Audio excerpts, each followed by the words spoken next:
اور بھائی اسے پریشان نہیں کرنا، یہ میرے کنبے قبیلے کا ہے، تو لوگ اسی طرف نگاہیں اٹھا کے نہیں دیکھتے، کیونکہ اس کا تعلق گاؤں کے چودھری کے ساتھ ہے، وڈیرے کے ساتھ ہے، مالدار بندے کے ساتھ ہے، وزیر کے ساتھ ہے، ایم پی ایم این اے کے ساتھ ہے، اور یہ وہ بچہ ہے جو گھر سے قرآن لے کے نکلا ہے، قرآنی پارا اٹھا کے نکلا ہے، مسجد مدرسے کی طرف جا رہا ہے، اللہ کی طرف سے اعلان اہل اللہ، اور لوگوں یہ میرا اہل ہے، یہ میرا گھر والا ہے، یہ میری جماعت والا ہے، اس کا احترام تمہارے اوپر لازم اور ضروری ہے۔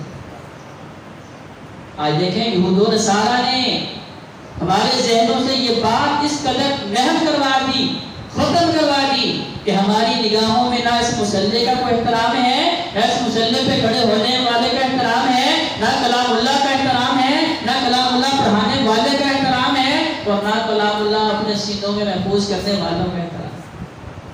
ہم کہتے ہیں یہ کون سا کام ہے، اور یہ تو معمولی سا کام ہے۔ ہماری سوچ بن چکی ہے کہ جو دنیا کا علم حاصل ہی نہ کر سکتا، جو کسی کام کا نہیں، بس ٹھیک ہے اسے اللہ کی راہ میں نکال دو۔ بھائیو یہی فرق ہے سوچ کا ہماری اور اہل نبی کی۔ صحابہ کرام نے کاروبار چھوڑ دیے، کلام اللہ سے اپنا تعلق مضبوط کر دیا، اہل و عیال چھوڑ دیے، کلام اللہ سے اپنا تعلق مضبوط کر دیا، بیوی بچے اگر آڑے آئے ہیں ان کو قربان کر دیا، لیکن کلام اللہ سے محبت کر کے بتایا کہ اگر کلام اللہ سے محبت کریں گے چاہے ساری دنیا بھی لٹ جائے اللہ راضی ہو جائے گا۔ اگر اللہ راضی ہو گیا تو اللہ دنیا میں بھی سکون دے گا، اللہ قبر میں بھی سکون دے گا، اللہ حشر میں بھی سکون دے گا۔ اللہ نے قرآن میں کیا اعلان فرمایا ہے؟ انتم الاعلون ان کنتم مؤمنین۔ آج ہمیں بھروسہ ہے اپنی ٹیکنالوجی کے اوپر کہ جی ہمارے پاس ایٹم ہے، اس لیے دشمن ہمارا باغ بھی نہیں کر سکتا۔ تو بھائیو ذرا یاد کریں اپنی پرانی تاریخ کو کہ بدر و احد کے اندر کون سے ٹینک پاس موجود تھے، کون سا اسلحہ پاس موجود تھا، کون سی فوجی تعداد ہمارے پاس موجود تھی۔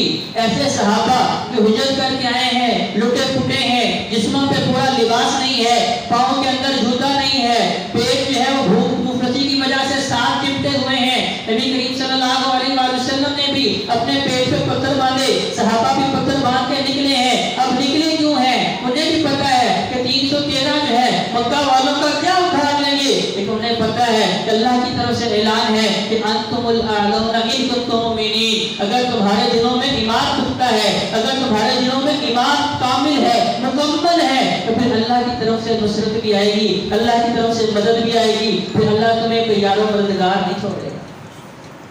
پھر یہ نہیں دیکھا ہم چند سو، وہ اتنے ہزار، ہم پیدل، وہ سواریوں پہ، ہمارے پاس بچنے کا سامان نہیں، ان کے پاس مارنے تک کا سامان موجود ہے۔ انہیں پتا ہے کہ اللہ کی نصرت آئے گی تو اللہ کا وعدہ ہے کہ ساری زمین کو تمہارے قدموں پہ نچھاور کر دوں گا، لیکن شرط صرف ایک ہی ہے کہ تمہارے دلوں کے اندر پکا ایمان ہونا چاہیے۔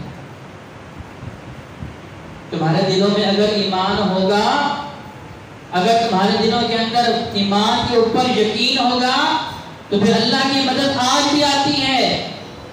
کہ آج اللہ کی مدد آنا ختم ہو چکی ہے؟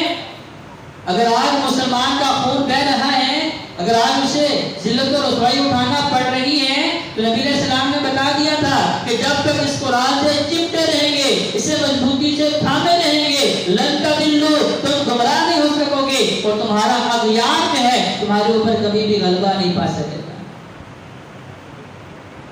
صحابہ کو پتا تھا کہ نجات کس کے اندر ہے؟ کلام اللہ کے اندر ہے۔ انہیں پتا تھا فلاح کس کے اندر ہے؟ کلام اللہ کے اندر ہے۔ انہیں پتا تھا دنیا کا سکون کس کے اندر ہے؟ اس وقت بھی شرابیں پینے والے بھی موجود تھے، جوا کھیلنے والے بھی موجود تھے، زنا کرنے والے بھی موجود تھے۔ دنیا کا کون سا ایسا گناہ تھا تو اس وقت موجود نہیں تھا، لیکن انہیں پتا تھا الا بذکر اللہ تطمئن القلوب، دنیا کی چیزوں کے اندر اطمینان نہیں ہو سکتا، اس کے اندر جو ہے دل کا سکون نہیں ہو سکتا، قرار نہیں ہو سکتا۔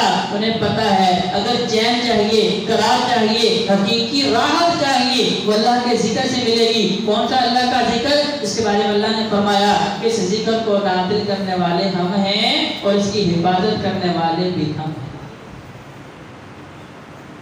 حضرت ابو عبدالرحمن رضی اللہ تعالیٰ عنہ بیان فرماتے ہیں کہ ہم نے نبی علیہ السلام سے اس قرآن کو سیکھنے کی ایسی جستجو اور ایسی تڑپ پیدا کہ جب نبی علیہ السلام کی مجلس میں موجود ہوتے، نبی علیہ السلام کی زبان مبارک سے قرآن سنتے، ہم بھول جاتے کہ ہمارے اہل و عیال بھی پیچھے موجود ہیں، ہم بھول جاتے کہ میری دکان بھی کھلی ہے، ہم بھول جاتے کبھی میں نے ابھی اپنے کھیت کو پانی لگانا تھا، ہم بھول جاتے کہ وہ لوہا میں گرم کر کے آیا ہوں، اب ایک ضرب لگانی ہے اور وہ کٹنے کے قریب ہو چکا ہے۔ فرماتے ہیں کہ اس قرآن کے اندر ہمیں اتنا سکون ملتا کہ دنیا جہان کے سارے غم بھول جایا کرتے تھے۔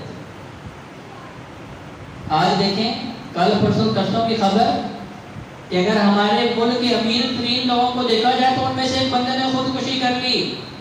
اب خودکشی کیا اس نے مفلسی کی وجہ سے کی؟ کیا اس نے بھوک کی وجہ سے کی؟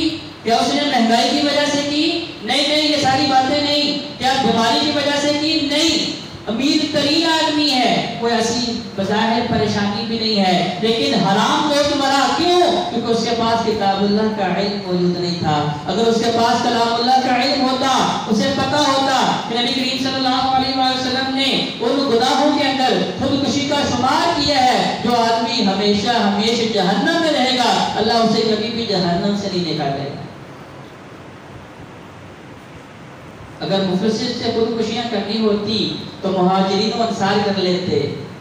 اگر دنیاوی پریشانیوں سے پریشان ہو کے خودکشیاں کرنی ہوتی تو ایسے نبی کے اندر صحابہ نے کتنی بڑی پریشانیاں دیکھی ہیں، کئی دن تک وہ روزہ رکھنے کے اوپر مجبور تھے۔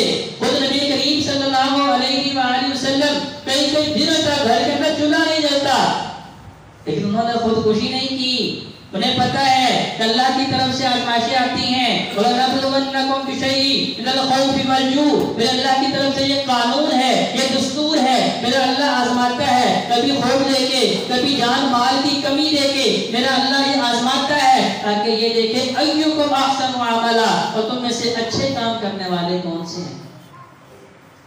اس کا مطلب یہ ہے کہ زیادہ مال بھی سکون نہیں دیتا، زیادہ بیٹے سکون نہیں دیتے، زیادہ زمینیں جائیدادیں سکون نہیں دیتی، روپیہ پیسہ سکون نہیں دیتا۔ سکون کس کے اندر ہے؟